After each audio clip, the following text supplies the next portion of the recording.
Monte. Ele é graduado em Medicina Veterinária pela UES, fez residência veterinária na área de Patologia Clínica pelo programa do MEC, no Hospital Veterinário da Universidade UFCG, do campus Patos. Fez mestrado em Ciências Veterinárias pela UES, fez um curso de formação em Citopatologia pela Vet School São Paulo, foi professor substituto da disciplina de Patologia Clínica Veterinária da Faculdade de Veterinária da UES, atualmente é médico veterinário do Hospital Veterinário da Universidade Federal do Agreste de Pernambuco e atua principalmente nas seguintes áreas: hematopatologia, citopatologia e bioquímica clínica, em ênfase em medicina de caninos e felinos. Em nome do GEPAC, gostaríamos de agradecer a presença de todos e a disponibilidade do nosso palestrante. Desejo a todos uma ótima palestra. Boa noite a todos. Muito obrigado. O prazer é todo meu de estar participando desse ciclo de palestras do GEPAC, dessas lives. Um grupo extremamente comprometido com a patologia clínica veterinária, então é uma grande honra, a honra é minha. Então, hoje, nós falaremos um pouquinho sobre as alterações medulares ocasionadas pelo vírus da leucemia felina.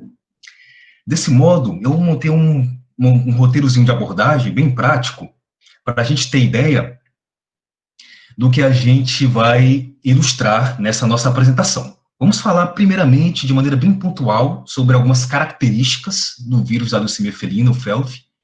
Depois abordarei um pouco sobre o parênquima medular, a medula óssea vermelha, para a gente entender alguns conceitos hematopatológicos e depois aplicá-los na terceira parte, que é justamente sobre o FeLV e os distúrbios medulares. Vamos falar sobre os principais distúrbios da medula óssea, que o FeLV pode ocasionar de maneira direta ou indireta, e ao mesmo tempo a gente vai conceituando. Então vamos fazer algo bem aplicado, bem integrado.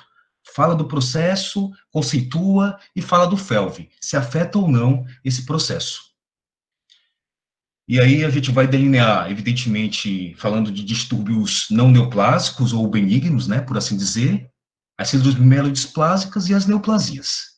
E no final, pessoal, eu farei um resumão sobre as alterações do FeLV na medula óssea, mais descritas, mais comuns, mas aqui eu tenho uma surpresa. Eu falarei, tendo como base um trabalho que nós desenvolvemos na UES, na Universidade Estadual do Ceará, em 2016. Então, eu vou fazer um resumão, tendo como base esse trabalho que nós desenvolvemos. Tudo bem? Então, vamos dar início. Então, o vírus da leucemia felina, o FeLV, ele é um vírus há tempos conhecido. Ele foi descoberto em pesquisas de Jarrett e colaboradores em 1964, no oeste da Escócia, no qual esse grupo estudava gatinhos com linfoma. E aí, por meio de microscopia eletrônica, verificaram que essas células linfóides neoplásicas continham um agente viral. Então, apesar do nome ser vírus da leucemia felina, o FeLV foi descoberto em gatinhos com linfoma. Bom, o FeLV, ele pertence à família Retroviridae, à subfamília Oncovirinae e ao gênero Gamma-retrovírus. O que é importante aqui para a gente é saber que o FeLV é um retrovírus, tudo bem? Então, desse modo, é uma partícula viral, é um vírion de RNA, de fita simples, mas que possui essa enzima, a transcriptase reversa. Então, a partir do RNA, por meio dessa enzima, esse agente consegue fabricar o DNA.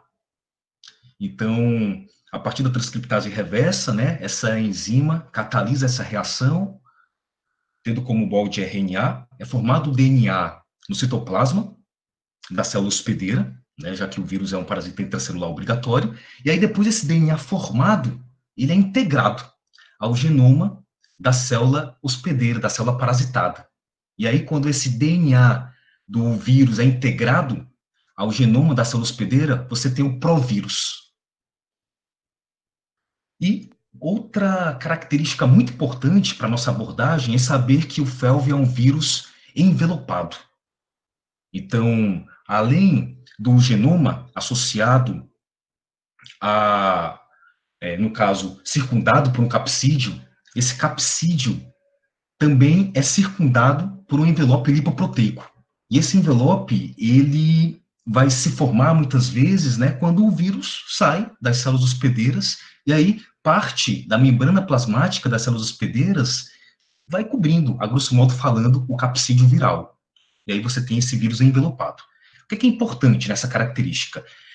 É o seguinte, de acordo com a sequência genética do envelope viral, do envelope do FeLV, você tem vários tipos, você tem vários subgrupos de FeLV. E eu gostaria de apresentar para vocês os hoje reconhecidos. Então, mais uma vez repetindo, de acordo com essa sequência genética do gene ENV ou EV, que codifica esse envelope viral com o tempo, você tem vários subgrupos. Então, tem o subgrupo A, que é o mais prevalente, o mais associado às infecções horizontais. Muitas vezes, o subgrupo A, ele vai gerar processos infecciosos assintomáticos, e ele vai estar relacionado de maneira direta a todos os outros subgrupos. Os outros subgrupos vêm de mutações a partir do subgrupo A. Então, você tem já o subgrupo B, reconhecido, muito associado a linfomas. Você tem um subgrupo T. Esse subgrupo, ele vai ter um tropismo maior por linfócitos T citotóxicos, daí que vem o nome. Então, está muito relacionado a quadros de imunodepressão, imunossupressão. E citamos ainda o subgrupo C. Eu coloquei ele de vermelho porque ele é um subgrupo muito associado a processos de anemias regenerativas. E é um dos nossos grandes focos hoje aqui na nossa conversa, né, já que falaremos de medula óssea. Evidentemente, todos eles têm uma grande importância, mas o subgrupo C é um subgrupo que está muito relacionado a esses processos anêmicos regenerativos. E é um subgrupo que, em felinos naturalmente infectados, ele não é tão prevalente assim. Pessoal, e além desses subgrupos, nós temos várias cepas. Então, por exemplo, o subgrupo A tem várias cepas, o B, o T, o C.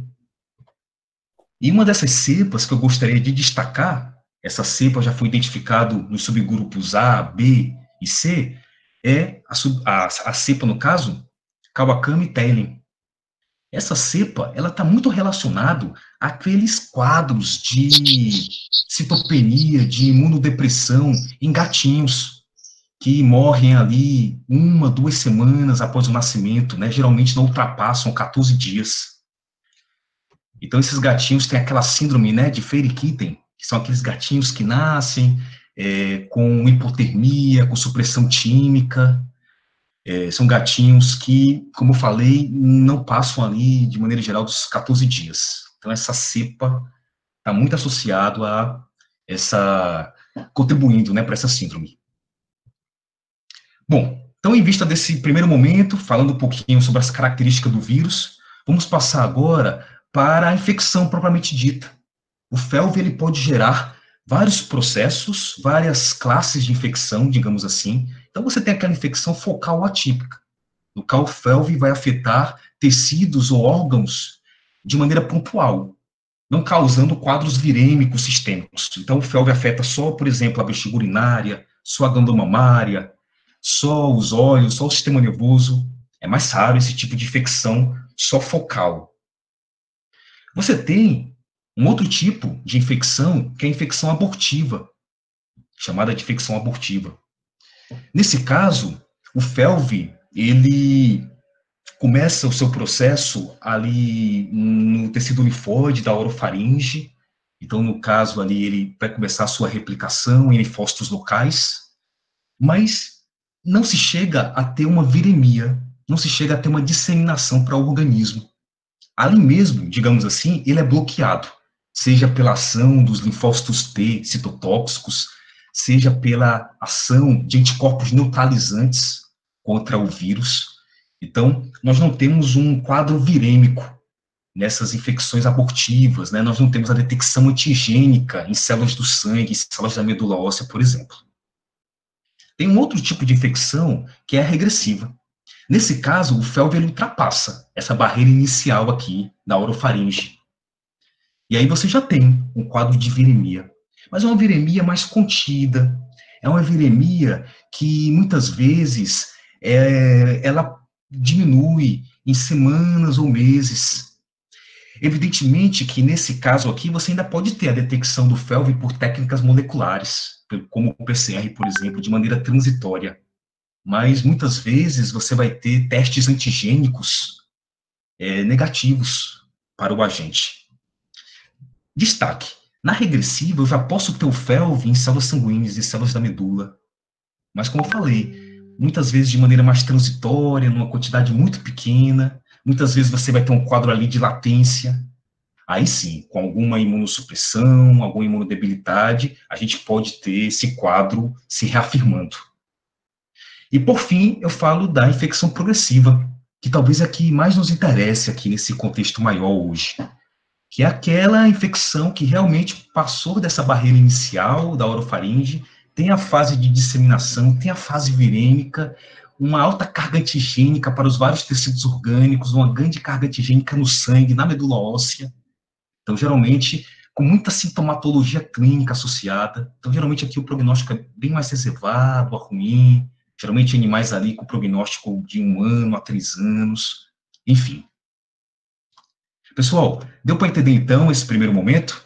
Só pontuando algumas características do felve, para a gente entender melhor agora.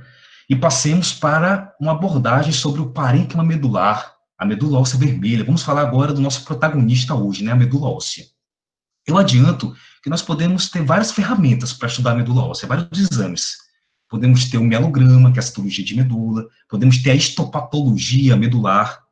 Então, as ferramentas são inúmeras. Imunohistoquímica, imunocitoquímica, técnicas de imunofenotipagem, tudo bem? Mas vamos focar aqui hoje, falando da medula e os seus distúrbios. Não vamos falar tanto dessas ferramentas. Vamos falar mais da medula óssea, né, no seu órgão e nas entidades hematopatológicas, nos distúrbios que podem afetar esse órgão. Então, vamos lá. Antes de falar sobre a medula, a gente tem que definir a hematopoiese. Né? Hematopoiese, como o próprio nome diz, né, a produção das células sanguíneas, a geração, a formação das células do sangue, né, de uma maneira bem genérica, né, a formação das células hematopoéticas. Essa hematopoiese, ela se inicia lá no período gestacional, no saco vitelino, já pela atuação de umas células chamadas de hemangioblastos. Depois desse processo, essas células vão formando ilhas hematopoéticas em órgãos como o baço, o fígado, os linfonodos. E já no terço final da gestação, a medula óssea já assume essa função de maneira primordial. Então, temos aí, no caso, a hematopoiese fetal. E, no período pós-parto, né, como eu já disse, né, no terço final da gestação, a medula óssea já assumiu essa função. No período pós-parto, evidentemente, ela é o principal órgão hematopoético que permanece, né, por toda a vida ali de um animal. É bem verdade que esses órgãos que eu citei, como o baço, o fígado, os linfonodos, enfim, eles podem voltar a essa atividade hematopoética e necessidades orgânicas. Isso nós denominamos de hematopoiese extramedular. Mas focando na medula óssea, nós podemos então resumir que ela é o principal órgão hematopoético e também é um órgão linfóide primário. E podemos dizer que, de maneira clássica e simples, nós podemos dividi-la em medula óssea amarela, que é aquela medula óssea gordurosa, composta por adipócitos, lipócitos, e a medula óssea vermelha, que representa o parênquima medular. É onde estão os precursores e as células hematopoéticas. Evidentemente, pessoal, que são duas entidades extremamente interrelacionadas. Já se sabe hoje que a medula óssea amarela produz vários fatores de crescimento que interferem diretamente na medula óssea vermelha e na hematopoiese, por exemplo. Mas, focando na medula óssea vermelha, né, que é o nosso propósito maior, eu ilustro esse quadro, essa figura, no caso. É extremamente resumida, mas o que é que nós podemos dizer aqui? Ela já nos serve para a gente definir alguns processos fisiológicos da medula, para depois entender os distúrbios patológicos. Então, vamos lá. Essa linha aqui final nós temos as células e as plaquetas, né, que são as estruturas que são vistas no hemograma, na circulação periférica. Hemácias, monócitos, granulócitos, linfócitos, enfim. Essas células e as plaquetas são geradas por meio de um processo de proliferação e amadurecimento de precursores, que estão lá na medula óssea. Ó, todo esse grupamento aqui. Ó. Todas elas provêm de uma única célula tronco, né, uma extincel pluripotente, que em dado momento se divide numa extincel mieloide e numa extincel linfóide. A extincel mieloide produz todos os precursores das hemácias, plaquetas, monócitos e granulócitos. E a extincel linfóide, evidentemente, os linfócitos e seus precursores. Já estamos introduzindo alguns conceitos aqui, mas depois a gente vai voltar para isso. Mas vamos lá. Se a gente puder definir alguns pontos, nós podemos dizer que o processo hematopoético, ele é o quê? Piramidal. O que eu quero dizer com isso? Que no processo fisiológico de geração das células do sangue, eu sempre vou ter mais o quê? Células maduras, mais bem diferenciadas, do que células jovens e imaturas. Isso que é um processo piramidal. Na base da pirâmide estão as células, ó, mais maduras, que a gente vê lá na circulação periférica. E no topo da pirâmide, os blastos, as células com potencial proliferativo. Então, isso que é ser um processo piramidal. Espera uma medula normal você ter bem mais neutrófilo e bastonete do que, por exemplo, mieloblasto ou promielócito, que são células bem mais imaturas. Se eu tiver uma inversão nessa característica, eu já tenho uma alteração. Outro conceito. Todo processo medular fisiológico, ele é completo e ordenado. O que eu quero dizer com isso? Vamos pegar aqui, por exemplo, a neutropoiese. Vamos pegar só a neutropoiese. Aqui, ó, o processo de formação de neutrófilos. Eu tenho o primeiro precursor reconhecido, que vem da extincel mieloide, que é o mieloblasto, que prolifera e amadurece em promielócito, que prolifera e amadurece em mielócito. Alguns mielócitos ainda proliferam, mas a maioria só amadurece em metamielócito, que amadurece em bastonete, que amadurece em neutrófilo maduro. Para gerar o neutrófilo maduro, eu tenho que ter todas essas células que eu ilustrei agora, e uma após a outra. Isso que é completo e ordenado. Não dá para eu gerar neutrófilo faltando o bastão. Não dá para eu gerar neutrófilo pulando, por exemplo, de mieloblasto para bastão. Eu tenho que ter todos os precursores. Perfeito? Então, primordial também esses conceitos para a gente entender as patologias de medula óssea. E, por fim, nós ainda podemos dizer que todo o processo hematopoético, ele é sincrônico.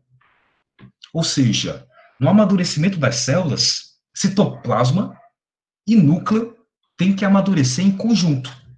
Eu não posso ter um núcleo num estágio de amadurecimento e o citoplasma em outro. Eles têm que se acompanhar, têm que ser casados. Tudo bem?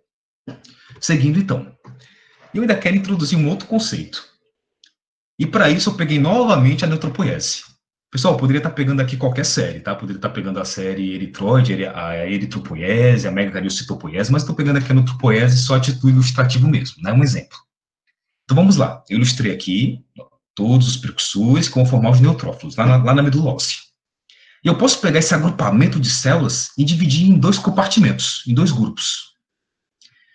Eu posso ter esse primeiro grupo aqui, constituído pelas células mais jovens, mais imaturas, que tem potencial proliferativo. Esse grupamento eu chamo de compartimento proliferativo, mitótico, ou compartimento imaturo, jovem, tudo sinônimo. Utilize o que você achar melhor. Qual é a característica básica desse compartimento? As células, elas têm potencial de proliferar. Um mieloblasto forma, aqui o desenho está partido, né? Mas ele forma 4 promielócitos. Cada promielócito vai formar 2 mielócitos. Tá vendo? Eles proliferam. Tudo bem? As outras células que estão aqui embaixo, elas só amadurecem. Não há mais proliferação. Daí que tem o nome do segundo compartimento, chamado de compartimento de maturação, ou pós-mitótico, pós-proliferação. ou maturo. Tudo bem? Isso é muito importante também. Só um adendo, e alguém que viu esse desenho deve ter ficado confuso. O mielócito, ele é meio misto, tá? Tem mielócito que amadurece somente. E tem mielócito que ainda prolifera em mais mielócito. Mas como a maioria dos mielócitos só amadurecem e não proliferam mais, ele classicamente é denominado no compartimento de maturação, tá bom? Por isso que eu coloquei ele aqui já no compartimento de maturação. Então, isso eu posso fazer para qualquer série. Qualquer série eu posso pegar, dividir em compartimento maturo e imaturo. Vamos seguindo, então. Então, desse modo, no final, eu posso dizer que a medula óssea vermelha, o tecido hematopoético ativo, ele é constituído por série eritrocitária, hemácias e seus precursores, série granulocítica, mesma ideia, granulócitos e precursores, série megacariocítica e séries linfocítica e monocítica, células maduras e seus precursores. Fácil de entender. Agora vamos lá para o que nos interessa. Falar sobre o FeLV e os distúrbios medulares, conceitos e aplicações. A gente já tem algumas ferramentas, né? Algumas lembranças dos conceitos aí hematopatológicos, né? Vimos até agora todas essas definições que vamos utilizar agora. Então vamos agora aplicar. Vamos falar dos processos importantes em termos do FeLV, direto e indireto. E a gente vai conceituando ao mesmo tempo. Então, as doenças, os distúrbios que afetam a medula óssea podem ser processos não neoplásicos ou benignos. Nós vamos ver agora adiante, que são as hiperplasias, as hipoplasias medulares, as aplasias e as síndromes mielodisplásicas, que está meio ali no meio, né, digamos assim, entre os processos não neoplásicos e neoplásicos. E temos as neoplasias. Em termos das neoplasias, elas podem ser leucêmicas ou não leucêmicas.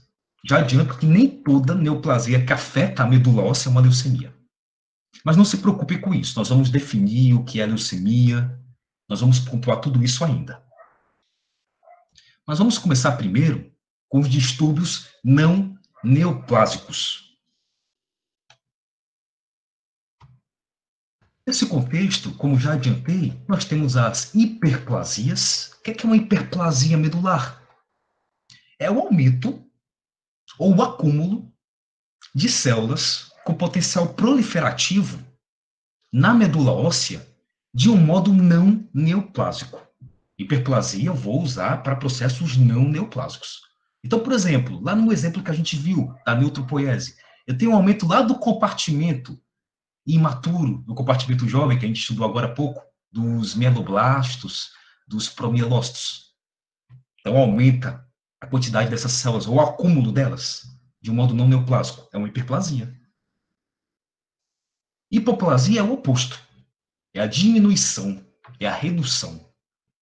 E a aplasia, na prática clínica, eu vou usar para determinar uma intensa hipoplasia.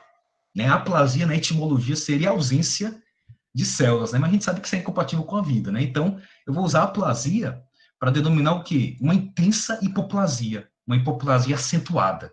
Então, se eu tenho um quadro de hipoplasia muito grave, muito intensa, eu já posso usar o termo aplasia, aplasia de medula, aplasia pura de células vermelhas. Vamos ver isso mais adiante. Pessoal, e agora vem uma questão que eu acho muito primordial de falar. Qual a ideia que nós temos? Se o compartimento mitótico está hiperplasiado, o que é que eu espero na corrente sanguínea? O que é que eu espero no sangue? Mais célula. Não é isso? Se o animal, por exemplo, tem uma anemia e o compartimento mitótico hiperplaseia, eu espero que no final seja gerado mais hemácia. E que essa anemia ela tenha um aumento da massa eritrocitária, ou ela seja uma anemia respulsiva, ou uma anemia regenerativa, que ela tenha reticulocitose, né? Eu espero que eu tenha indícios de resposta na circulação periférica dessa hiperplasia. Mas como biologia não é matemática, isso não é verdade, tá bom? Essa lógica, ela existe, com certeza, nos processos ditos de hiperplasia eficiente. Então, o que é a hiperplasia eficiente? É isso que nós acabamos de falar. A hiperplasia, ó, aqui eu ilustrei já a eritropoiese. A hiperplasia dos compartimentos blásticos, a hiperplasia do rubriblasto, do prorrubristo. Tá passando um avião aqui, viu, pessoal? Mas já é rapidinho. Vamos já continuar. Só passar aqui para não atrapalhar muito o áudio. Pronto. Então, o aumento dos subblastos, dos prorrubrícitos, ele vai gerar mais subbristos polibrasofílicos, vai gerar mais subbristos policromatofílicos, vai gerar mais metarrubristo, vai gerar mais reticulócito, que tende a gerar mais hemácia. Então, o processo se completa. Eu tenho uma expressão da hiperplasia na corrente. Isso que é hiperplasia eficiente. Tudo bem? Se eu tiver uma anemia, ela é regenerativa. Mas eu tenho o oposto, que é isso que às vezes é difícil de entender, que são as hiperplasias ineficientes. E aí você me pergunta, Thales, como é que eu posso ter hiperplasia e no final ser ineficiente? No final não gerar mais hemácia? Vamos dar um exemplo.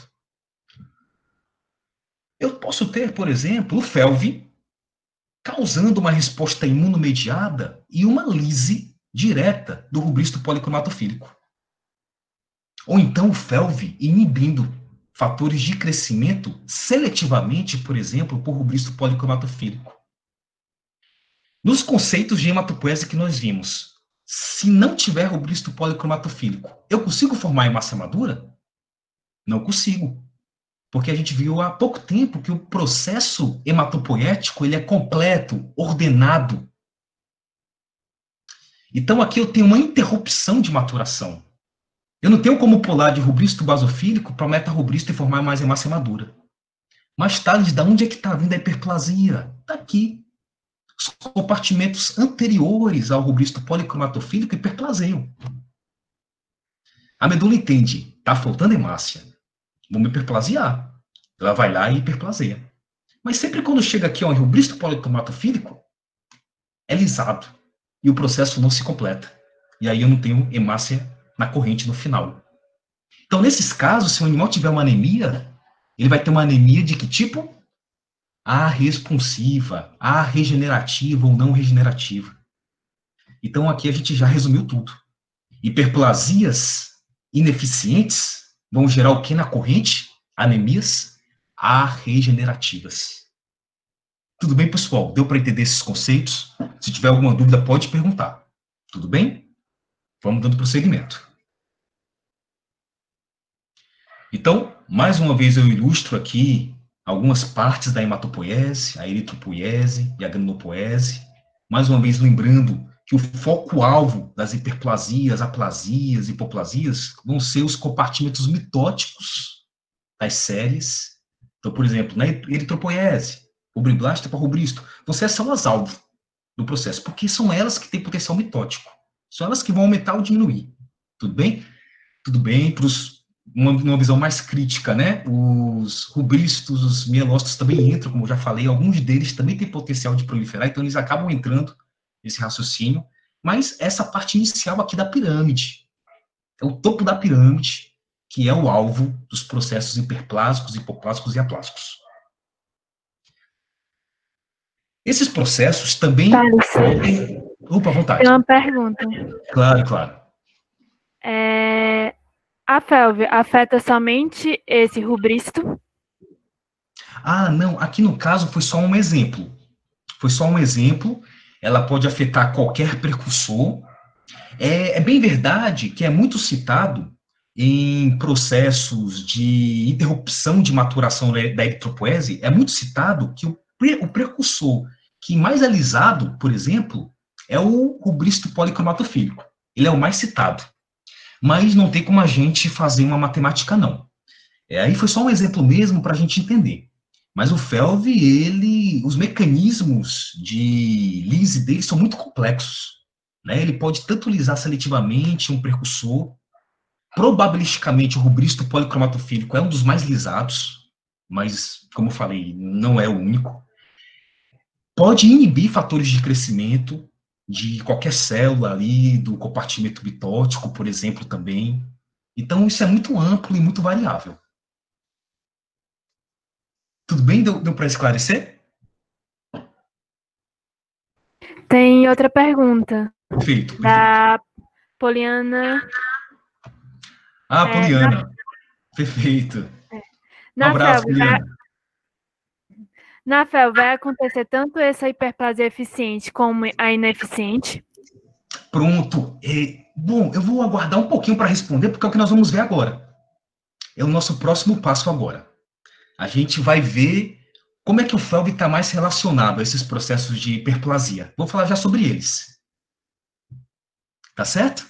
Aí, se ficar alguma dúvida, eu retomo. Mas já vou explicar sobre eles. Tudo certo? Pronto, Tara, só isso mesmo. Perfeito, então.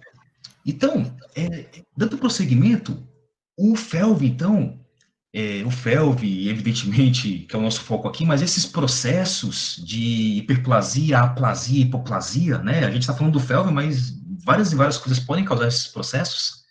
Eles podem afetar somente uma série, somente uma linhagem, e assim nós chamamos de processos focais, né? Pode afetar só a série eritrocitária. Por exemplo, uma hipoplasia eritroide. Pode afetar só a série dos neutrófilos, uma hiperplasia granulocítica, neutrofílica. Tudo bem? Ou pode afetar todas as séries. Os processos que nós chamamos de processos generalizados. Então, nós podemos ter, por exemplo, uma pancitopenia aplásica, ou aplástica. Nós vamos ver isso. Mas o que é pancitopenia aplástica?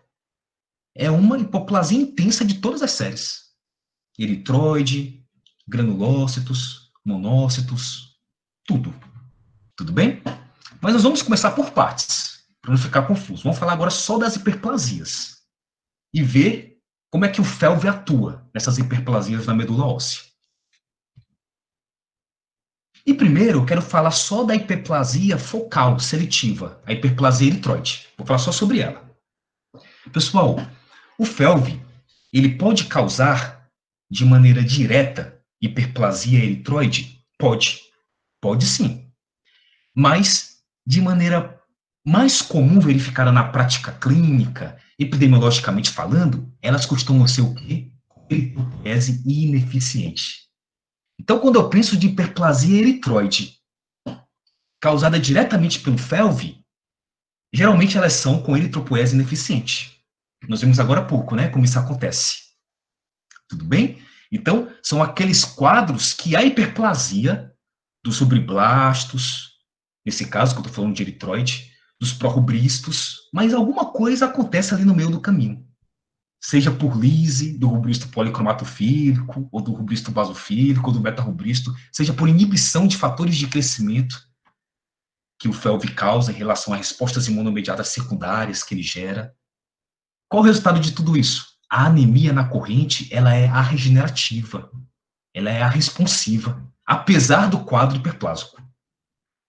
Estamos só voltando ao conceito, né? Hiperplasia eritroide com eritropoiese ineficiente. Então, é isso que o FeLV mais causa, a nível de hiperplasia eritroide. Então, só para lembrar, lembra de hiperplasia eritroide com eritropoiese ineficiente? Lembra de anemia arregenerativa. Esses quadros, muitas vezes, você pode ver na medula óssea também eritrofagocitose, uma resposta ali de macrófagos locais, sendo direcionados contra os precursores, fagocitando precursores eritroides. Você pode ver precipitados de hemosiderina, né, pela degradação ali do componente M, presente no citoplasma das células precursoras, né, a degradação do ferro, então você pode ver precipitados de hemosiderina. Então, uma resposta macrofágica, histiocítica local também pode ser verificada. Mas, eu não vou deixar também de falar da hiperplasia eritroide ou eritropoiese eficiente, não. Aliás, o FeLV também pode causar? Também pode. Mas, geralmente, esse processo costuma ser secundário ao FeLV. O FeLV, de maneira direta, causa mais a hiperplasia eritroide com eritropoiese ineficiente, que nós vimos anteriormente. Já com eritropoiese eficiente, costuma ser mais secundário. Não fique confuso, vou explicar agora. O animal tem FeLV, né? O animal FeLV positivo, e aí, vamos dizer, por exemplo, que ele está lá com o FeLV subgrupo T, está com aquela imunodepressão, e o animal adquiriu micoplasmose. Adquiriu micoplasma, a antiga Bartonella. O que é que o micoplasma causa? O que é clássico de um agente hemotrópico, né? O micoplasma não tem tropismo pela hemácia, o que é que ele causa? Crise hemolítica. Crise hemolítica gera o quê? Hipoxemia. A gente sabe que esses processos de hemólise e hemorragia costumam gerar o quê? Anemia regenerativa. Correto? E se eu tenho uma anemia regenerativa, como é que está a medula? Se ela tiver num grau bom de resposta. Ela está com hiperplasia eritroide, com eritropoese eficiente. Então, o animal tem felve. Perfeito. Mas quem é que está causando a eritropoese eficiente e a anemia regenerativa de maneira direta? É o micoplasma. Conseguiram entender? Então, o felve também pode estar associado a quadros de hiperplasia eritroide com eritropoese eficiente, mas geralmente é secundário a algum quadro hemolítico hemorrágico. Tendo em vista, claro, que a medula tem condições de agir, tendo em vista que aquele animal que tem um componente eritroide ainda bem preservado. Tudo bem? Mesmo se o animal tiver uma micoplasmose e tiver lá com subgrupo C, por exemplo, clinicamente em progressão, em grande gravidade, um esgotamento medular, eu não vou ter essas respostas. Então, eu pontuo aqui que eu estou considerando uma medula ainda que tem condições de resposta. Tudo bem? Então, só para a gente fazer o resuminho. De maneira mais direta, eu vejo hiperplasia eritroide com eritropoese ineficiente. Mas a hiperplasia eritroide com eritropoese eficiente também acontece, mas geralmente ela é secundária. Secundária é uma micoplasmose, secundária é uma anemia hemolítica imunomediada, por todo o quadro imunodepressivo que o felve causa. Tudo bem? Thales, pode causar anemia hemolítica imunomediada de maneira direta? O felve pode, mas não é comum, tá bom? Não é comum causar.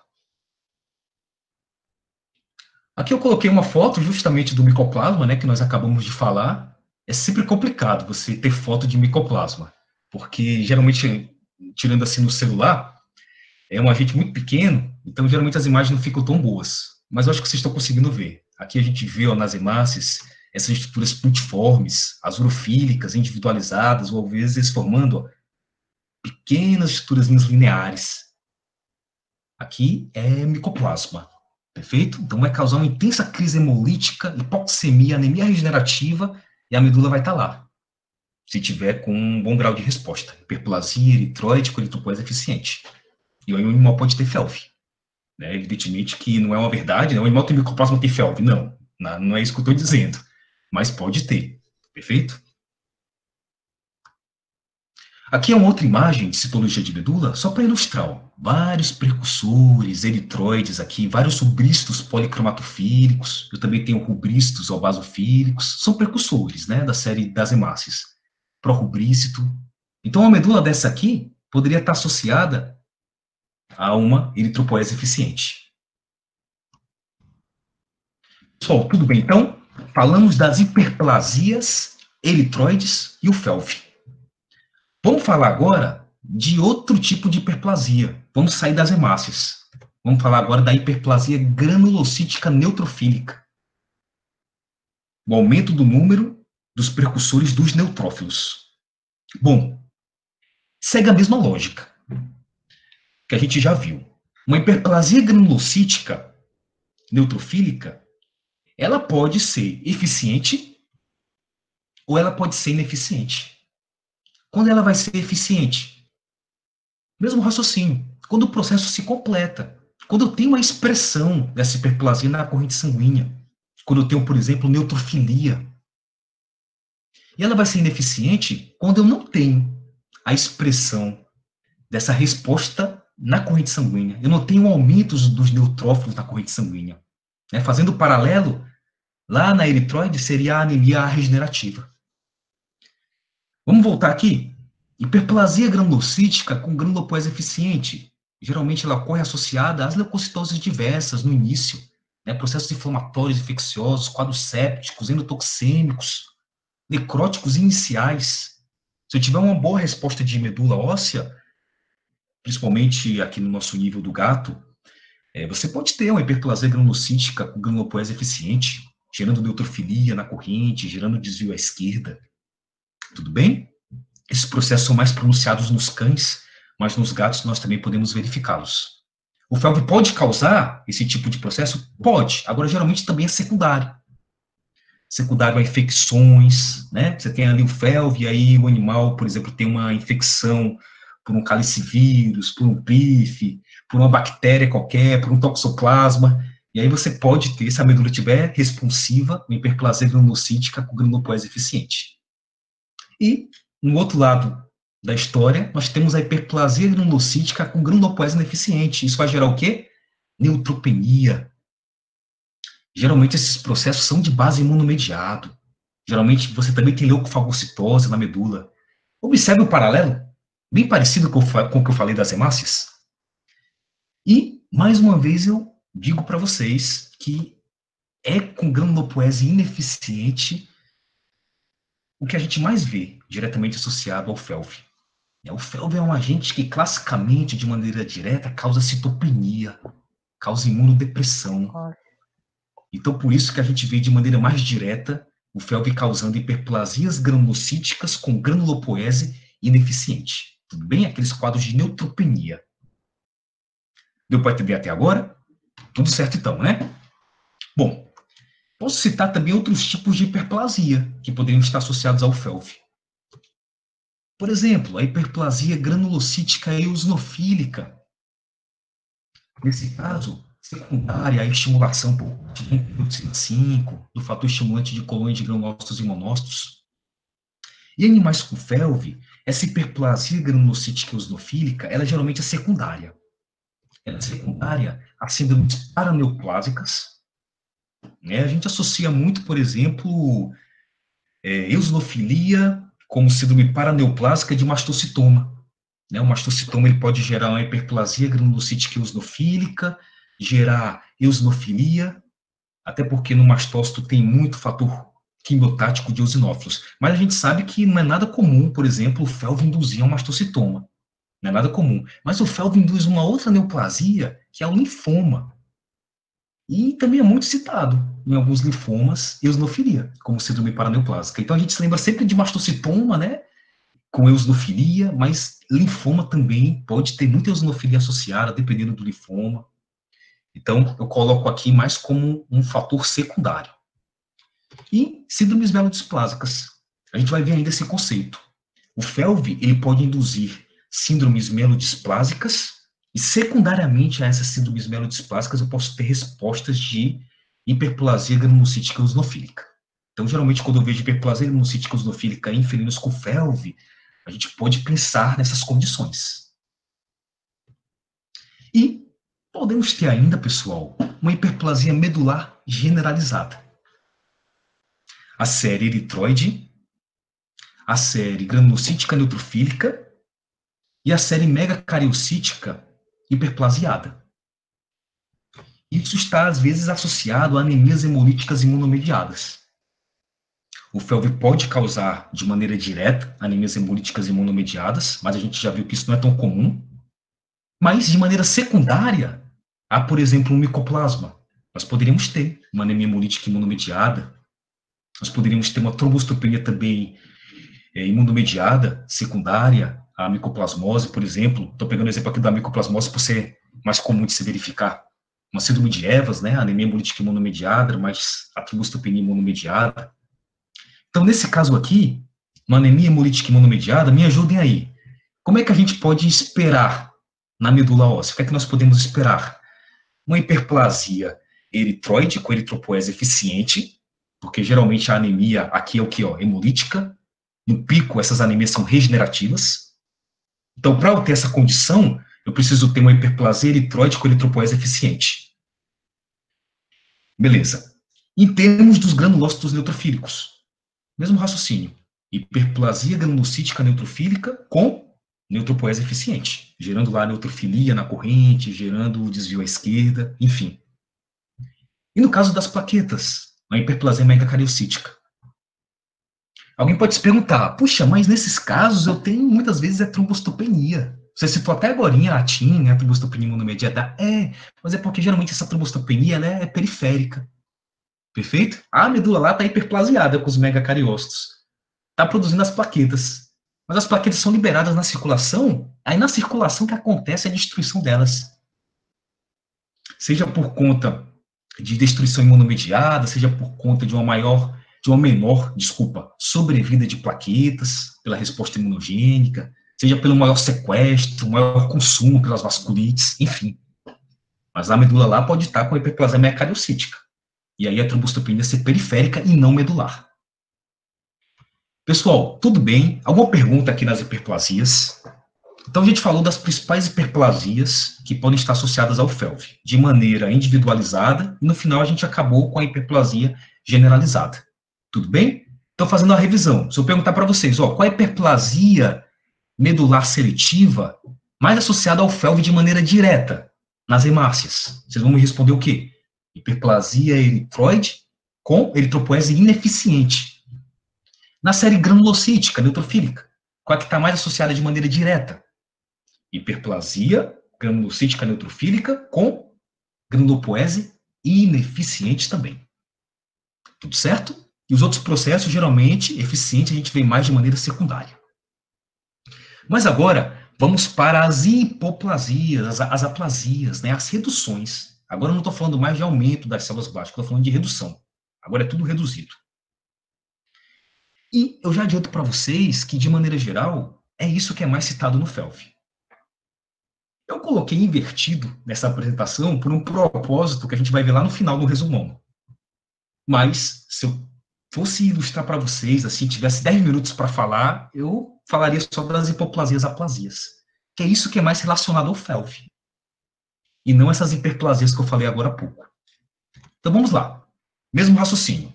Vou falar primeiro só da hipoplasia eritroide, só da série das hemácias. O FeLV pode causar hipoplasia eritroide, claro, é muito citado. Mecanismos, dos mais diversos possíveis. O FeLV, por exemplo, ele pode destruir seletivamente células-tronco eritroides. Inclusive, é a série eritroide que probabilisticamente o FeLV mais causa alteração. São as hemácias e seus precursores. Se fosse para definir se é a série eritroide, granulocítica ou de plaquetas, o FeLV tem uma maior predileção, digamos assim, pelas hemácias e seus precursores. Então, eu posso ter, por exemplo, o FeLV causando, dentro desse contexto da hipoplasia eritroide, a chamada aplasia pura, ou de células vermelhas, aplasia pura de células vermelhas. O que é a aplasia pura de células vermelhas? É uma hipoplasia intensa. É uma hipoplasia intensa. É isso que é a aplasia pura de células vermelhas. Tá bom? Então, o FeLV pode causar esse processo. Esse processo vai resultar em o que? Anemia regenerativa, claro, na circulação periférica, né? Anemias, às vezes, extremamente profundas, com hematócritos menor do que 15, menor do que 10%, anemias graves. Olha o FeLV-C aí. O FeLV-C, como a gente já viu lá no início da apresentação, que está mais relacionado a esses quadros de aplasia pura de células vermelhas. E muitas vezes ele causa uma superprodução, uma superestimulação de fator de necrose tumoral alfa, que acaba realmente fazendo essa lise das células-tronco hematopoética, dos precursores hematopoéticos. Essas citocinas, elas inibem eritropoese em grande quantidade. Já falo um ponto de novo sobre essa observação. Nós também podemos, mais uma vez, falar da cepa Kawakami-Telling, e isso se dá tanto nos subgrupos A, B e C em gatinhos. Então, esses gatinhos com essa cepa podem desenvolver aplasia pura de células vermelhas. Mas o FeLV pode só causar uma hipoplasia discreta moderada. Nesses casos, eu chamo só de hipoplasia induzida pelo FeLV. Tudo bem? Nessas hipoplasias induzidas pelo FeLV, somente, como eu disse, o processo não vai ser tão intenso. E eu vou ter lá uma diminuição do compartimento blástico medular, eritroide, e a anemia regenerativa. E, para ficar uma combinação perfeita para o FeLV, o próprio processo imunogênico que ele causa, a própria inflamação, ainda gera anemia da doença inflamatória. E a gente sabe que processos inflamatórios inibem a eritropoese. Então, olha como o FeLV aí age de maneira direta e indireta. O próprio FeLV pode causar destruição dos precursores eritroides, e, ao mesmo tempo, o próprio processo inflamatório secundário inibe a eritropoese. Então, são dois fatores ali agindo em conjunto para gerar esses quadros de hipoplasia eritroide. Falar agora das hipoplasias granulocíticas. Se eu tenho uma hipoplasia granulocítica, o que é que eu espero na circulação periférica? Né? Uma hipoplasia granulocítica neutrofílica, o que é que eu espero? Neutropenia. Então, eu vou ter na corrente, ó, posso ter toxicidade neutrofílica, toxicidade de precursores, dependendo dos processos secundários também instalados, das infecções secundárias. É fácil a gente entender as hipoplasias, né? Porque não tem mais aquela história de eficiente e ineficiente que a gente viu lá na série Detroit. Aqui o raciocínio ele é direto. Hipoplasia, diminuição na corrente sanguínea. E pronto. Eu posso ter também hipoplasia megacariocítica. Não é tão comum como as outras duas o FeLV causar hipoplasia megacariocítica de maneira direta. Mas, novamente, a danada daquela cepa, ela pode causar diretamente destruição de megacariócitos. E aí, diretamente, gerar uma hipoplasia megacariocítica. Então, pessoal, eu posso ter somente a hipoplasia eritroide, ou a hipoplasia eritroide combinada com a hipoplasia granulocítica, ou combinada com a hipoplasia megacariocítica. Isso é bastante variável. Mas, como já adiantei, a série mais afetada, a série mais descrita é a eritroide. E aí, se as três estiverem juntas, em quadros hipoplásicos, eu tenho a hipoplasia generalizada. E aí, se essa hipoplasia for muito intensa, eu tenho a pancitopenia plásica ou aplástica. Isso também o FeLV pode causar. Toda a resposta imunogênica, imunomediada, pode inibir por completo a hematopoiese. Mas essa hipoplasia generalizada pelo FeLV também pode ter uma outra causa, a mielofitise. Eu já vou definir esse conceito, mas já adiantando. O que é uma hipoplasia generalizada mielotísica? É quando eu tenho, por exemplo, um quadro neoplásico. É quando eu tenho, por exemplo, uma leucemia, o FeLV induziu uma leucemia, e essa leucemia está se disseminando, se proliferando na medula óssea, e está substituindo ou deslocando o tecido vermelho ativo. Isso que é mielofitise. É a substituição ou o deslocamento do tecido vermelho ativo por um outro tecido que não tem função hematopoética. Nesse caso que eu ilustrei, a leucemia. Então, nesse caso, eu vou ter uma hipoplasia generalizada, o quê? Mielotísica. E a gente vai ver daqui a pouco que o FeLV possui um caráter oncogênico direto. Então, é um outro resultado de eu ter uma hipoplasia, por neoplasias. E, por fim, para a gente acabar essa parte dos distúrbios benignos, né, eu quero destacar aqui a chamada relação mieloide-eritroide. Eu ilustrei no início que a gente tem várias ferramentas para estudar a medula óssea. E uma delas é o mielograma, que é a citologia de medula óssea. E uma das partes, uma linha lá do laudo do mielograma é a chamada relação mieloide-eritroide. Está aqui ela nesse exemplo de laudo. O que é isso? A relação mieloide-eritroide é uma divisão. Eu pego todos os precursores e todas as células maturas da série granulocítica e divido pela série eritroide. Então, uma divisão direta. Eu divido o compartimento granulocítico pelo compartimento eritroide. Essa divisão vai gerar um valor. Esse valor é a relação mieloide-eritroide. Como é que essa relação costuma estar no FeLV? Variável. A resposta mais certa é essa. Mas muitas literaturas, muitas vezes citam que essa relação vai estar o quê? Vai estar alta. Muitas literaturas citam que ela vai estar alta. E como é que eu tenho uma relação alta? Vamos dar um exemplo. Se a série mieloide não está afetada, se os granulócitos não estão afetados, e o FeLV está afetando só a série eritroide, causando anemia aplástica, como é que vai ficar a nossa relação? Eu vou ter um mieloide normal e um eritroide baixo. Como aqui na matemática a relação é diretamente proporcional ao numerador, e inversamente proporcional ao denominador, a relação aumenta. Deixa eu falar de uma maneira mais clara. Se o número aqui de cima ele é grande e o número aqui de baixo é grande, a relação aumenta. Grande aqui, relação aumenta. Tudo bem? Deu para entender isso aí? E aqui no denominador é inversamente proporcional. Se o denominador for muito grande, a relação diminui. E se o denominador for muito pequeno, a relação aumenta. Diretamente proporcional ao numerador e inversamente proporcional ao denominador.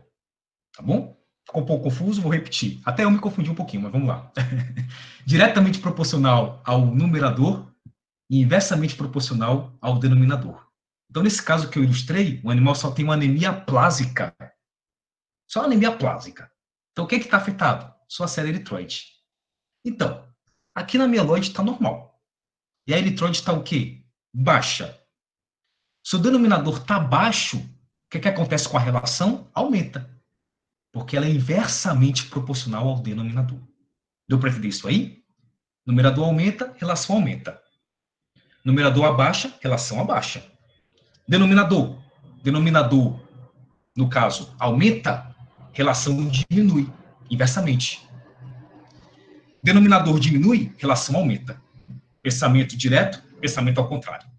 E como eu falei para vocês, né, muitos animais às vezes têm só aquela anemia aplásica, aplástica, então a relação está alta. Perfeito?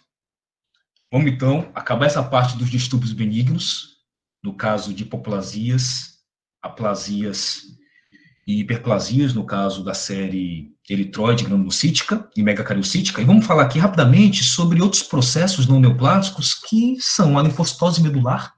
Então, toda essa resposta imunogênica que o FeLV pode causar pode gerar uma linfocitose de medula óssea, uma linfocitose medular, muito estímulo linfocítico. Essa linfocitose tanto pode ser de maneira direta, como pode ser relativa. Como é que eu teria a linfocitose relativa na medula óssea? Vamos imaginar um animal com FeLV com postopenia plásica. Série granulocítica lá embaixo, série eritroide lá embaixo. Os linfócitos, que outrora não apareciam, começaram a aparecer, porque as outras séries estão diminuídas. Então, nesse caso aqui, eu tenho uma linfocitose relativa. O FeLV pode causar isso, e aí dá linfocitose medular. Mas, como eu já ilustrei, eu também posso ter uma linfocitose medular absoluta, de maneira primária pelo FeLV. Já falei também que eu posso ter histiocytose medular, um quadro macrofágico na medula óssea, estimulado por processos, por exemplo, de lise de precursores eritroides, lise de precursores granulocíticos, isso estimular macrófagos ali a fazer a fagocitose daqueles restos celulares. E eu posso ter a mielofitise, que eu já defini, mas vamos definir de novo só para ficar bem claro. O que é mielofitise? Substituição ou deslocamento do tecido hematopoético ativo da medula óssea vermelha por um outro tecido que não tem função hematopoética. Isso que é mielofitise. Isso, no final, ocasiona o quê? Perda de função, citopenias, né? Em termos funcionais da medula óssea. Bom, então, acabamos essa primeira parte. Tá tudo bem? Se alguém tiver alguma dúvida, pode perguntar. Quem não entendeu direito a relação mieloide-eritroide, pergunte que a gente fala de novo. Perfeito? Fiquem à vontade. E vamos falar agora sobre as síndromes mielodisplásicas, que são outros processos que o FeLV também pode induzir na medula óssea.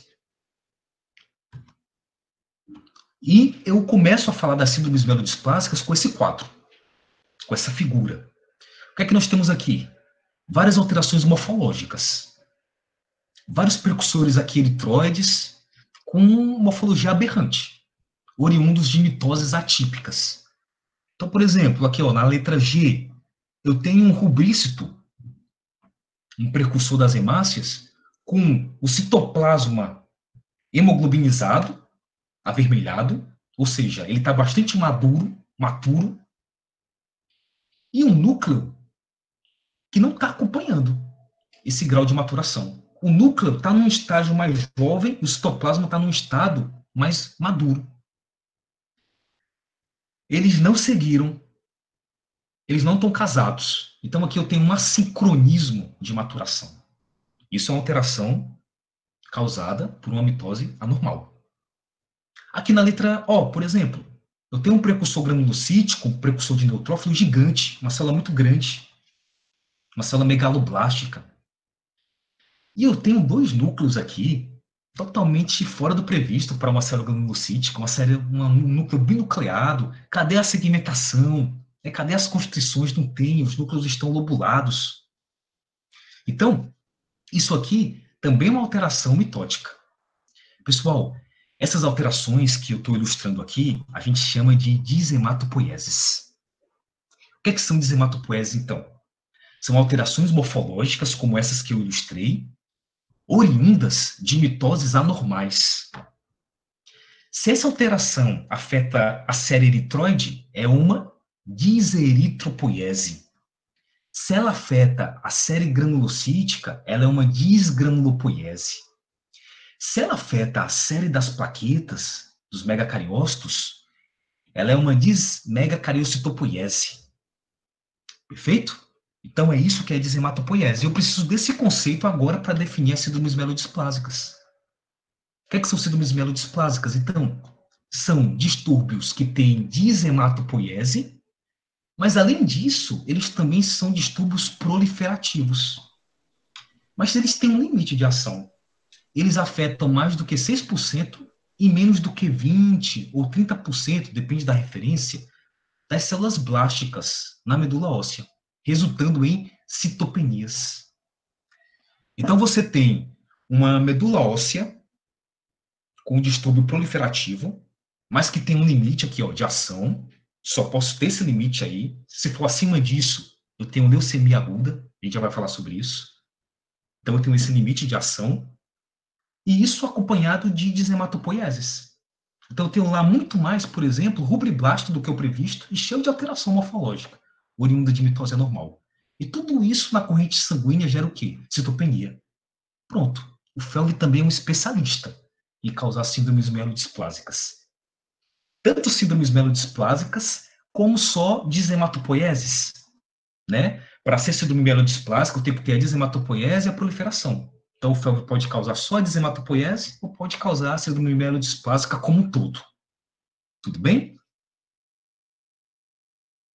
E agora sim, vamos falar das neoplasias. E esse tema é extremamente complexo, né? Porque existem vários grupos de neoplasias que podem afetar a medula óssea.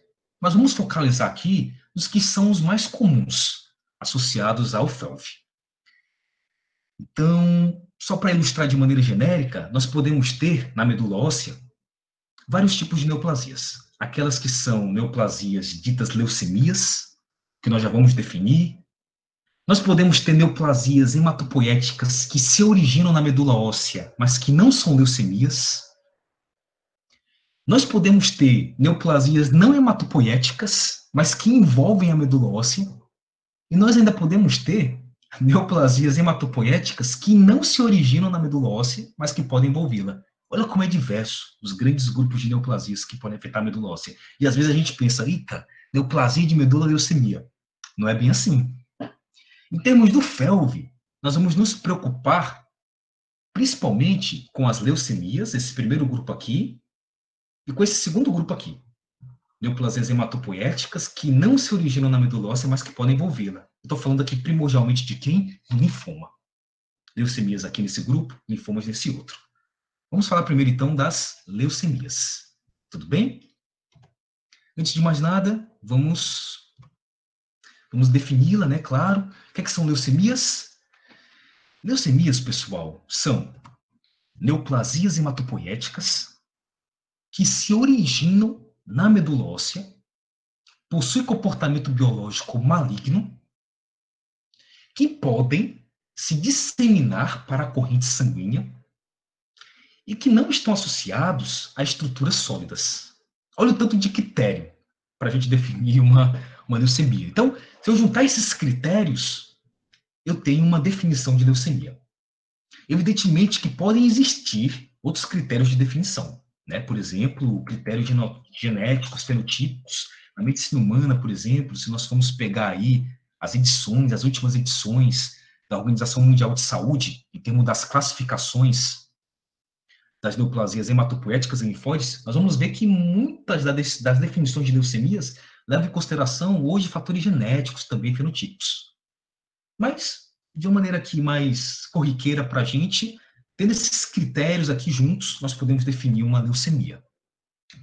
Outra abordagem que eu gostaria de ilustrar é que quando eu falo de células hematopoéticas, eu estou me referindo tanto às células do sangue, nós já sabemos disso, hemácias, granulócitos, as plaquetas, monócitos, linfócitos e seus precursores, mas eu também posso englobar, também posso ampliar esse conceito de célula hematopoética para aquelas células que não são residentes do sangue, digamos assim, que não são células da circulação periférica, mas que têm sua origem na medula óssea. Exemplo, mastócito, estiócito, célula dendrítica, macrófago. Essas últimas células que eu citei são células de tecidos sólidos. Não são células fisiologicamente vistas na circulação periférica. Mas são células de origem hematopoética. Então, o termo hematopoético, célula hematopoética, poderia também ser ampliado para todos esses grupamentos de células. E, por fim, gostaria de destacar que muitas vezes nós veremos derivações do termo leucemia, como, por exemplo, leucemização. Alguém já escutou aí? Nós vamos terminar a apresentação falando sobre isso. Linfoma leucemizado? Você fica até um pouco confuso. Linfoma leucemizado, o que é isso? Bom, esse termo leucemização muitas vezes é utilizado para pontuar a presença de células neoplásicas na circulação periférica. Então, eu tenho uma leucemia, que é essa entidade aqui hematopatológica que nós acabamos de definir, mas nós também temos uma variação de termo, que é a leucemização, que é usado só para pontuar. O linfoma leucemizou. Eu não estou me referindo ali à entidade hematopatológica leucemia. Eu estou usando leucemização, nesse caso, só para dizer que o linfoma está com célula lá, no sangue, na medula óssea, já que é uma neoplasia maligna e pode metastatizar, então estou usando o termo leucemização só para pontuar essas células neoplásicas no sangue e na medula óssea. Perfeito? Então, não confundir. Não confundir, porque muitas vezes esses termos se sobrepõem aí no dia a dia, tá bom? Então, eu tenho leucemia, a entidade hematopatológica, mas às vezes eu também uso essa derivação, leucemização, só para pontuar células neoplásicas no sangue. Bom, falando um pouquinho das leucemias, existem várias e várias classificações de leucemias, né? É um assunto muito complexo, muito amplo, mas vou mostrar aqui rapidamente algumas, de uma maneira bem básica, só para a gente falar um pouquinho mais sobre o assunto. Quanto à classificação da linhagem celular, uma leucemia ela pode ser mieloide ou linfóide. O que é uma leucemia mieloide, pessoal? É aquela que se origina dos precursores e das células que vêm da extinção mieloide. Ou seja, hemácia e precursores, plaquetas, granulócitos e monócitos. Então, uma leucemia que afeta um precursor de um monócito é mieloide. Uma leucemia que afeta um precursor de uma hemácia é mieloide. Perfeito? E as leucemias linfóides, como o próprio nome diz, são aquelas que afetam as células maduras e precursores da extinção linfóide. Então, essa é a primeira classificação que nós usamos para as leucemias, quanto à linhagem celular. Mais uma vez, revisando o desenho, leucemias que afetam todo esse grupamento aqui, da linhagem da extinção mieloide, são leucemias o quê? Mieloides. E aqui, nesse segundo grupamento da extinção linfóide, as leucemias linfóides. Tudo bem? Vamos ver uma outra classificação que nós utilizamos para as leucemias. Nesse caso, é uma classificação sob a ótica da diferenciação celular. Na ótica da diferenciação celular, uma leucemia pode ser aguda ou crônica. O que é uma leucemia aguda? É que afeta o compartimento mitótico, as células mais blásticas, as células mais indiferenciadas. E o que é uma leucemia crônica? É uma leucemia que afeta as células mais bem diferenciadas, as células maturas, as células finais. Tudo bem? Olha o desenho de novo, voltando a um conceito que a gente já estudou. As leucemias agudas, vão se originar aqui, nos compartimentos mais imaturos, mais jovens. Vai ser esse compartimento mitótico, alvo dela. E as leucemias crônicas vão se originar aqui, no compartimento mais bem diferenciado, no compartimento maturo, no compartimento pós-mitótico. Alguém deve ter ficado confuso aí, porque associou o conceito de agudo e crônico ao usado na clínica, né? Aqui não é assim, certo? O agudo e crônico aqui é com relação ao grau de diferenciação celular. Mas isso acaba se correlacionando com o contexto clínico também. Por quê? Porque uma leucemia que se origina aqui, e a gente diz que ela é aguda, ela costuma ter um curso agudo na clínica. E a leucemia que se origina aqui, nas células mais bem diferenciadas, costuma ter um curso crônico na clínica. Então, acaba que os conceitos se correlacionam, tá bom? Mas aqui, nessa classificação, o agudo é usado para a célula jovem e o crônico é usado para a célula madura. Tudo bem? E daí que vem as nomenclaturas gerais das leucemias, que todo mundo já escutou, né? Por exemplo, vamos colocar aqui o primeiro, leucemia mieloide aguda, as LMAs. Aqui eu juntei a classificação quanto à linhagem celular, mieloide, e juntei com a classificação da diferenciação celular. E aí eu tenho o termo genérico. Então aqui eu tenho as leucemias que se originam nos precursores das hemácias, dos granulócitos, dos monócitos, dos megacariócitos. Leucemia linfóide aguda, é a contrapartida linfóide, se origina nos precursores linfocíticos. Leucemia mielocítica crônica, se origina onde aqui? Na extinção mieloide, nas células mais finais, mais bem diferenciadas. E a leucemia linfocítica crônica se origina nos precursores, no caso, precursores não, né, nas células mais bem diferenciadas, nas células maduras, nas células finais da linhagem linfóide. Tudo bem? Então, daí que vem essas denominações gerais. Pessoal, e o FeLV pode causar qualquer uma dessas aí? Pode, com certeza. A gente sabe que existem vários e vários subtipos dessas leucemias dentro desses grandes grupos aqui. Então, tem um trabalho um pouco antigo, um trabalho de 2003, de um grupo italiano, Gelain e colaboradores, que estudou gatos com FeLV, estudando amostras de medula óssea, citologia e histopatologia de medula óssea, e verificaram que, nesse trabalho, que a maioria das leucemias geradas pelo FeLV eram leucemias linfóides agudas, e temos do agudo, a maioria era LLA, mas eles também enumeraram algumas LMA, e nesse grupo aqui da LMA, a maioria foi os subtipos eritroleucemia, que é a leucemia mieloide aguda M6, que afeta precursor de hemácia. Foi a leucemia mielomonocítica aguda, que afeta precursor de neutrófilo e de monócito. Também citaram a leucemia mieloblástica aguda, que afeta precursor de monócito.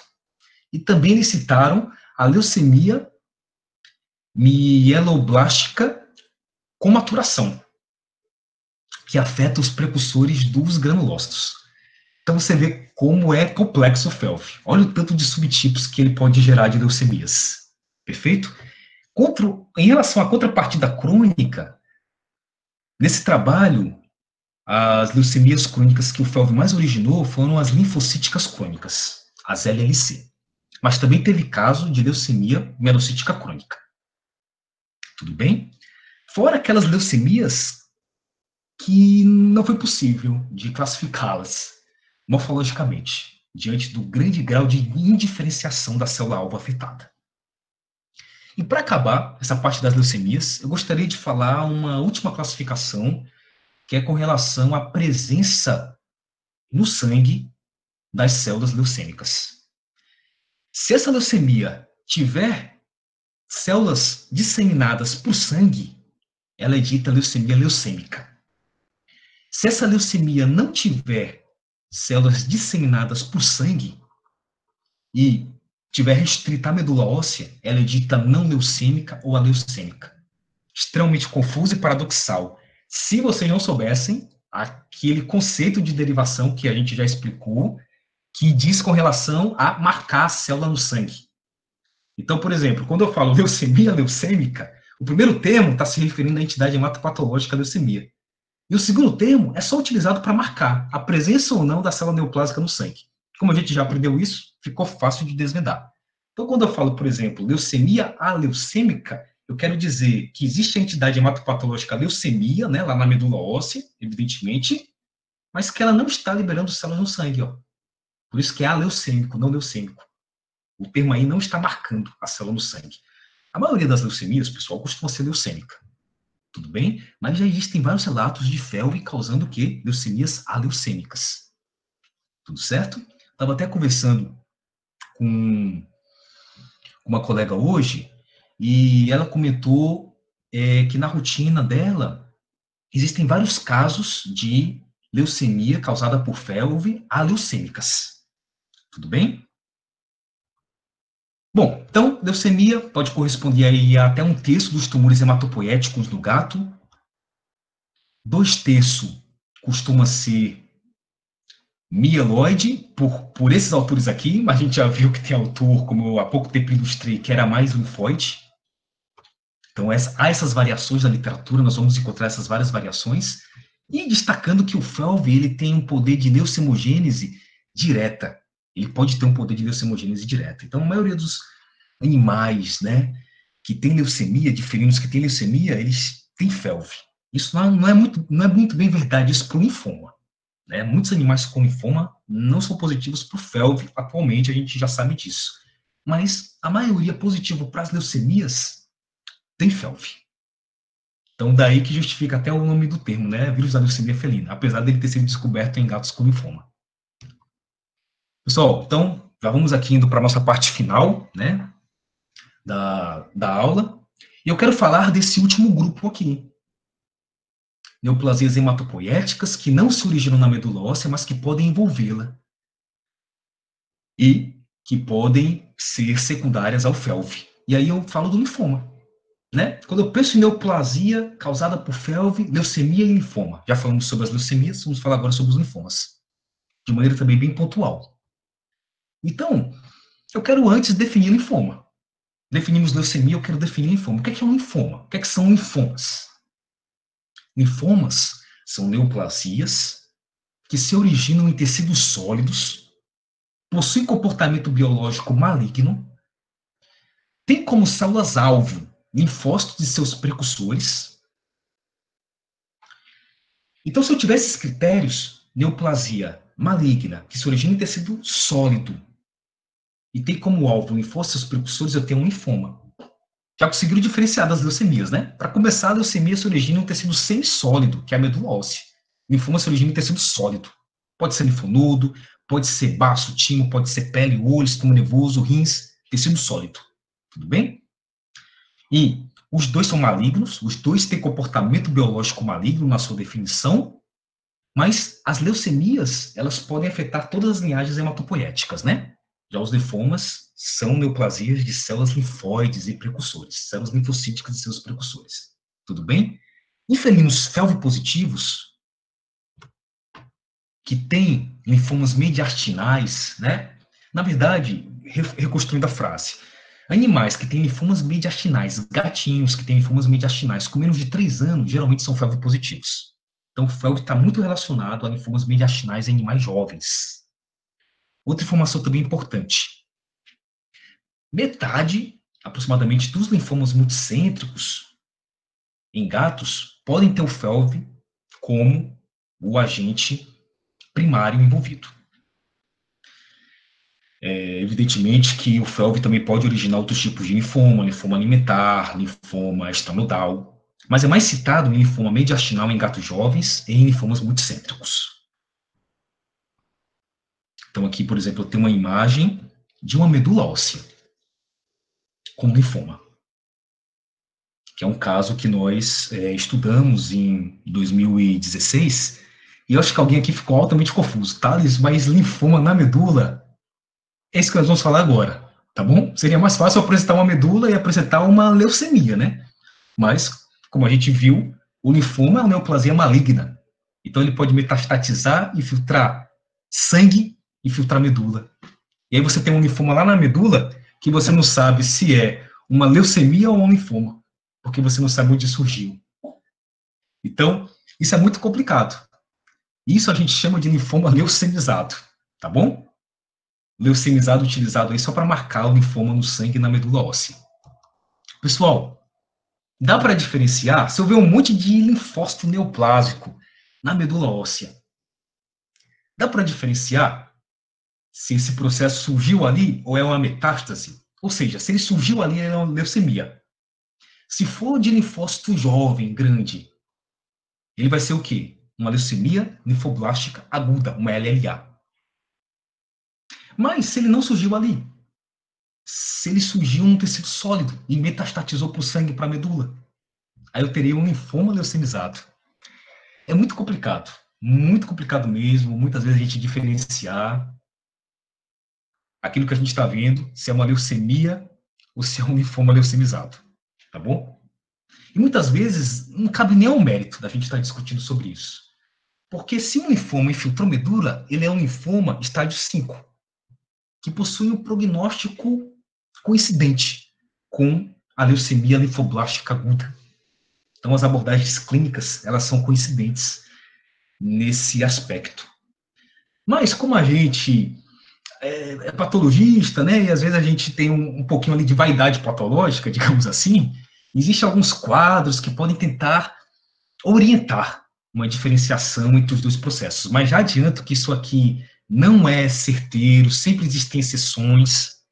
Então, não utilize esse quadro, não digam que eu estou mostrando esse quadro para diferenciar uma LLA de um linfoma leucemizado na medula, não é isso que eu estou dizendo. Isso aqui é só uma orientação, tá certo? Que a gente pode se guiar. Então, ó, uma leucemia na medula de linfócitos, como é que a gente pode diferenciar de um linfoma leucemizado? Ó, ambos são mesenquimais. A origem tecidual da leucemia, a gente já sabe que é um tecido semissólido, que é a medula, já o linfoma é um tecido sólido. As células-alvo da leucemia, todas as células hematopoéticas, no linfoma são só os linfócitos e seus precursores. Ambos possuem comportamento biológico maligno. Linfadenomegalia.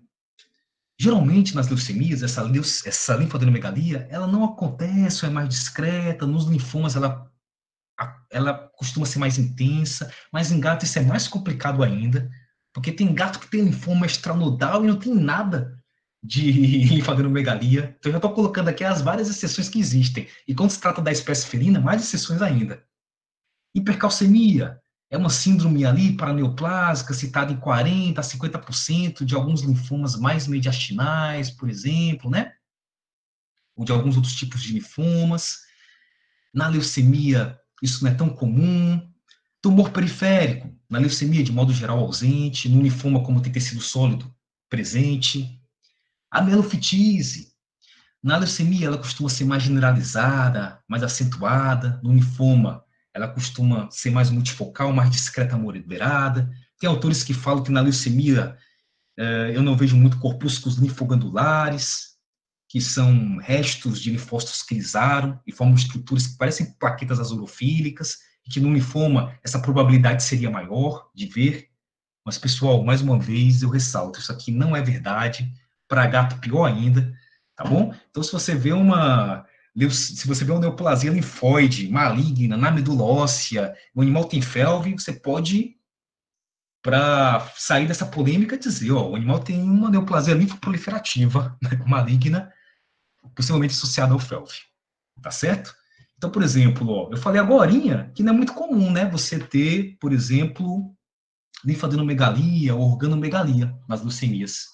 Mas, por exemplo, eu tenho um tipo de leucemia, que é a leucemia linfocítica crônica, a LLC, que pode gerar a chamada síndrome de Hitt. O que é a síndrome de Hitt? É quando a LLC, os linfócitos dessa leucemia específica, infiltra linfonodo e evolui para linfadenomegalia e organomegalia generalizada. Já quebrei aqui o meu quadro. Disse agorinha que a leucemia não causa tanta organomegalia ou linfadenomegalia. Nesse caso, uma leucemia causando linfadenomegalia.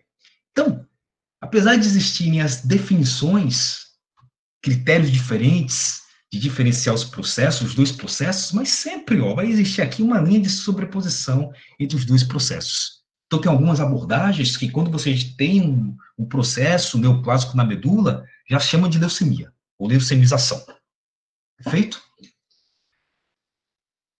Bom, pessoal, então agora, parte final mesmo, prometo, já estou passando aqui do meu horário. Então, a parte final mesmo, vamos fazer aqui um resumão.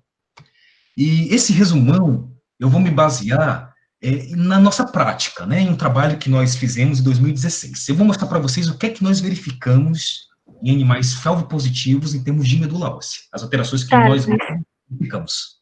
Opa, à Tá, vontade. Opa, à tem uma vontade. pergunta do Gabriel. Tem pergunta? Perfeito. A gente já responde. Por que na leucemia linfóide não ocorre a hipercalcemia? Na verdade, deixa eu voltar aqui. Na verdade, é como eu estou falando, né? Não é que não ocorre, mas que não é tão comum, certo? A hipercalcemia, ela é mais descrita como uma síndrome paraneoplásica no linfoma, certo? Pode ocorrer na leucemia? Pode ocorrer, mas não é tão comum. Por quê? Porque é o linfoma que costuma mais causar, que costuma mais originar uma substância, né, coincidente, parecida com paratormônio. Então, essa substância que é gerada mais no linfoma, que mimetiza o paratormônio, ele vai e causa o quê? A função do paratormônio nesse sentido. Vai colocar cálcio para a circulação periférica, né? Então, você vai ter cálcio ali saindo dos ossos, né? E indo para a circulação periférica. Então, por conta de o linfoma estar mais associado à geração dessa substância que mimetiza o paratormônio, você vê mais hipercalcemia no linfoma. Mas isso também não é na maioria dos casos, não. Né? Tem fontes que falam que essa síndrome paraneoplásica ela acontece ali em 40%, 50%, a 60% dos casos, mais associado a linfomas mediastínicos, tá certo? Então, tem linfoma que não causa hipercalcemia.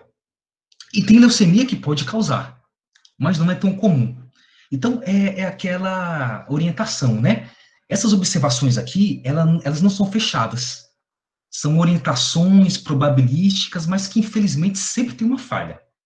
Então, assim, você tem um quadro lá de linfócitos neoplásicos na medula óssea.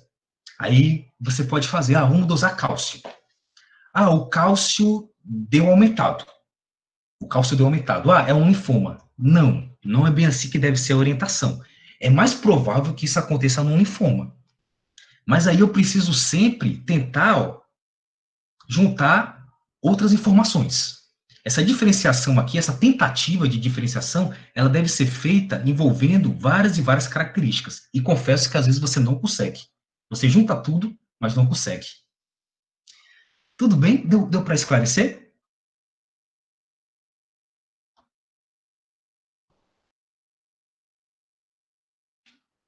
Deu para esclarecer? Senão a gente repete. Deu sim, ele respondeu aqui. Tudo certinho? Certo. Perfeito, então. Pessoal, então vamos fazer um resumão. Como é que vai ser esse resumão? Eu vou falar, né? Eu poderia resumir a apresentação toda a esse resumão, mas ao mesmo tempo eu poderia fazer isso, ao mesmo tempo não. Porque isso aqui são observações do nosso grupo, que nós fizemos há um tempo atrás. Então nós observamos que em animais felvopositivos, em termos de medula óssea, nossos animais estudados, nós verificamos que 80% deles possuíam hiperplasia eritroide com eritropoese ineficiente. Perfeito? Aquilo que a gente discutiu já. Por isso que eu coloquei invertido na apresentação, né? Apesar da gente ver mais hipoplasias e aplasias eritroides, mas nesse trabalho nós constatamos mais hiperplasia eritroide com eritropoese deficiente. Tá certo?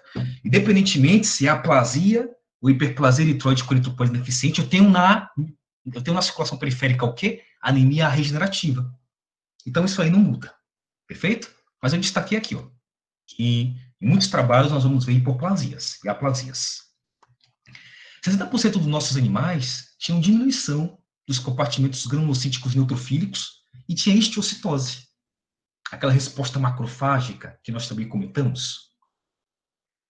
20% hipoplasia granulocítica, leucofagocitose e eritrofagocitose. E 40% tinham granulócitos imaturos tóxicos.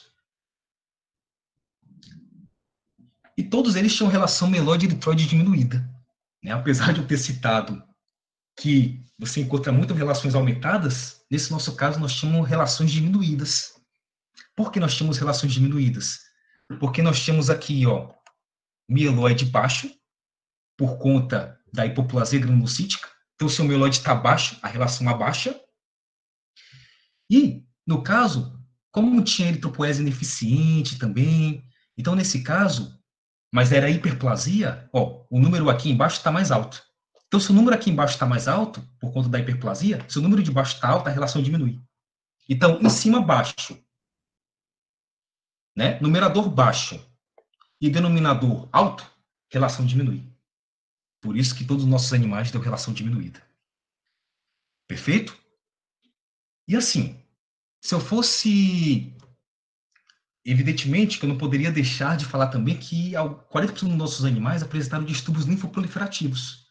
Tinha um animal que tinha co-infecção FIV-FeLV e apresentou um sugestivo linfoma leucemizado, um linfoma extranodal renal, que metastatizou para circulação periférica e medula óssea, e tinha um outro animal que tinha uma leucemia, mas morfologicamente indiferenciada, que não foi possível de diferenciar apenas pela morfologia, mas também comprovando esse caráter oncogênico primário do FeLV. Então, pessoal, o que é que eu poderia dizer para a gente, então, fechar toda essa apresentação? Pensou em FeLV de maneira direta, pensou em anemia, pensou em hiperplasias eritroides com eritropoese ineficiente ou hipoplasias e aplasias, pensou em hipoplasia granulocítica neutrofílica, neutropenia, e pensou em quadros neoplásicos, principalmente linfoma e leucemia.